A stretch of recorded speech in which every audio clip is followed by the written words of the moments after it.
So far the entries are from very diverse range of countries, different continents. We find some very interesting ones, and some we thought maybe it was just too obvious. But we're about to start a debate about, among the jury, and we find some interesting ones there.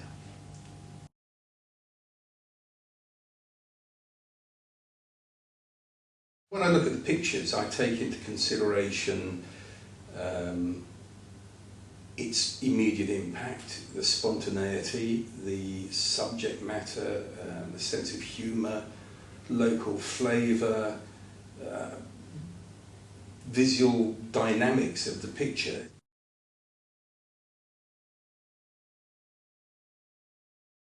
The secret behind taking a winning shot is difficult to say, really. It's difficult to pin down. I mean, the kind of point of camera phones is to take pictures of, family, loved ones and special occasions and stuff, but that wouldn't always make a good competition winner.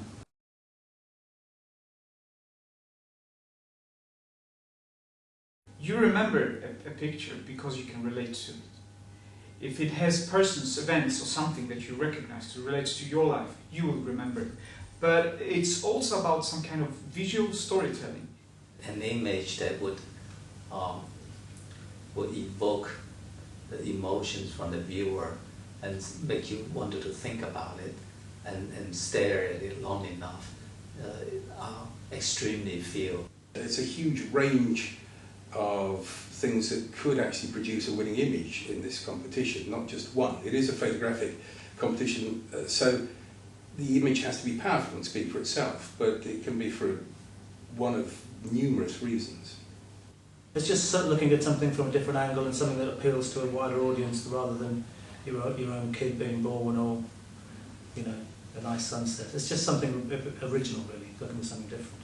Having a mobile phone or mobile camera phone in your pocket at all times must be used in some way, right? And I'm looking for how people utilize that fact, that the best camera you have is the one you have with you.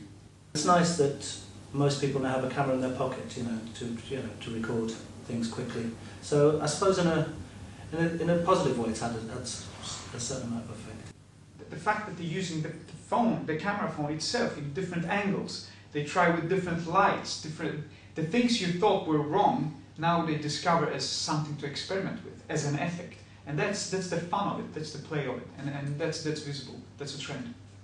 Image quality isn't an issue, and there's enormous spontaneity. You can actually transmit a picture from your mobile phone to millions of people in seconds, something that once upon a time only people like me and the guys I work with could do, and now everybody can do it. You see something nice, you have a mobile phone, it's there.